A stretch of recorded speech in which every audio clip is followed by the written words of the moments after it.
Hi, and welcome back to GCSE History lessons.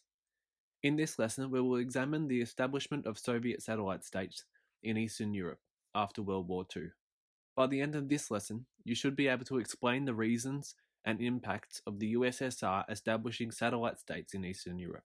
You should remember from previous lessons that Stalin and Churchill agreed in 1944 to divide Eastern Europe into spheres of influence, and at Yalta in 1945, Stalin agreed to allow free elections in Soviet-occupied Europe.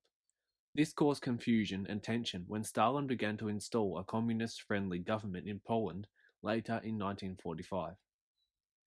But Poland was only the first of the Eastern European nations to be brought into the orbit of the USSR, either naturally or with Russian interference. In 1945, a communist regime was established in East Germany, once it became apparent that Germany would not be reunified anytime soon.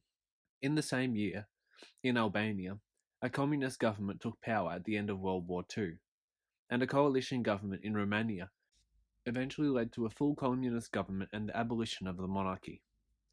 In 1946, the 68-year Bulgarian monarchy came to an end, and a communist government later established a one-party state there. The next year, in Poland, Stalin arrested non-communist opposition leaders before the upcoming election, allowing the Soviet-friendly provisional government to win the election and become the Communist Polish People's Republic. Despite a non-communist government being elected in 1945, a communist politician named Rákosi used Hungary's secret police to execute his political opponents and take control of the country by 1948. At the same time, in Czechoslovakia, only communist politicians were allowed to run for the election. Yugoslavia was the exception, establishing a communist one-party state with little interference or help from the Red Army. But nevertheless, it too added to the total count of communist states in Eastern Europe. Stalin had manipulated the politics of Eastern Europe to establish a buffer zone between the USSR and the West, especially Germany. The number of communist countries in the world had risen from 1 in 1945 to 9 by the end of 1948. By the end of the decade, China would join the communist bloc, bringing the Cold War to the Asia-Pacific. Europe had been divided into two camps, the communist East and the capitalist West. This polarity is a simplistic view of the deeper story within each country. But the idea of the black and white picture of the world at this point in history was perpetuated by world leaders. Although no longer Prime Minister, Churchill claimed in March 1946 that an Iron Curtain had descended across the continent. The next year, Truman told Congress that the world was dividing into two ways of life, totalitarianism and democracy.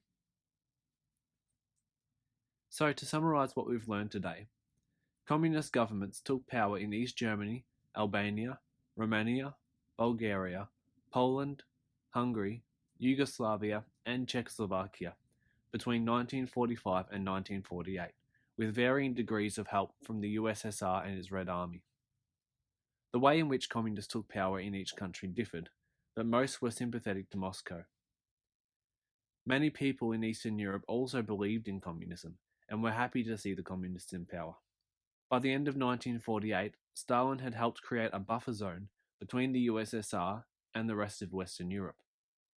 The creation of communist one-party states throughout Eastern Europe divided Europe into two camps, with Germany split down the middle.